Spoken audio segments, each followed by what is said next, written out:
ما هو الفرق بين السعودية وداعش؟ حين أقرأ الأخبار أتساءل دائما ما هو الفرق بين السعودية وداعش؟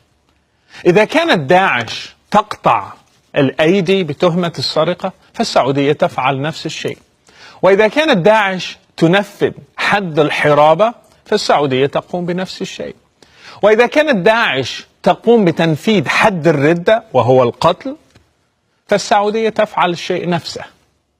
إذا كانت داعش لديها جهاز الحسبة لمراقبة الناس وأخلاقهم وهل هم يصلون أم لا فالسعودية لديها الهيئة وهي جهاز مشابه لما لدى داعش، يراقبون أخلاق الناس، يراقبون ملابس الناس، مدى التزامهم بالإقفال وقت الصلاة إلى آخره.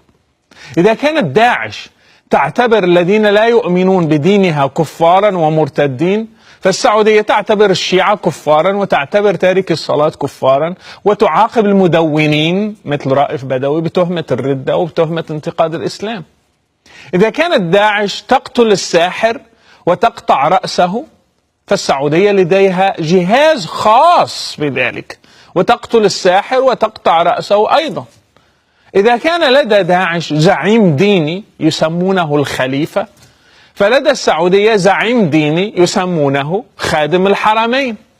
وإذا كانت داعش تحارب من يقف ضدها من المسلمين من الشيعة ومن الموالين لنظام الأسد فالسعودية تحارب من يقف ضدها من المسلمين مثل الحوثيين وهم شيعة وموالون لنظام صالح.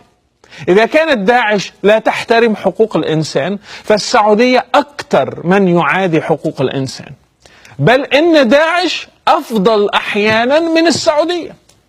داعش على الأقل تسمح للنساء بقيادة السيارة في الموصل وفي الرقة، لكن السعودية لا تسمح للنساء بقيادة السيارة.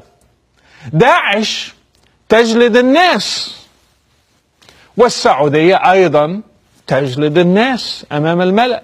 داعش تمنع الأضرحة وتدمرها وكذلك فعلت السعودية، فهي تمنع الأضرحة وتعتبرها شركا. داعش تمنع التماثيل وتعتبرها أصناما وكذلك تفعل السعودية. فما الفرق بين داعش والسعودية؟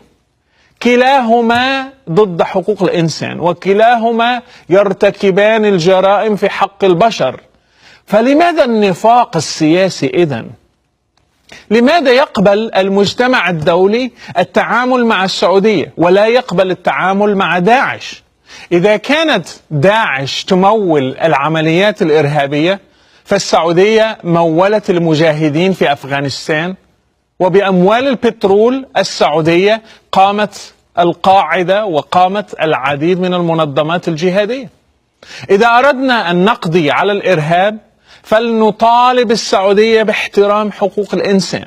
أما إذا تعامل المجتمع الدولي مع السعودية ولم يحاسبها على خرقها لحقوق الإنسان فإن باقي التنظيمات يرون فيها نموذجا يحتذى به، وسيكون من الصعب على العالم أن يوضح للناس الفرق بين السعودية وباقي الأنظمة القمعية الإرهابية. إما أن نعامل الجميع بنفس المقياس أو نتركهم جميعا يعتدون على حقوق الإنسان. والسلام.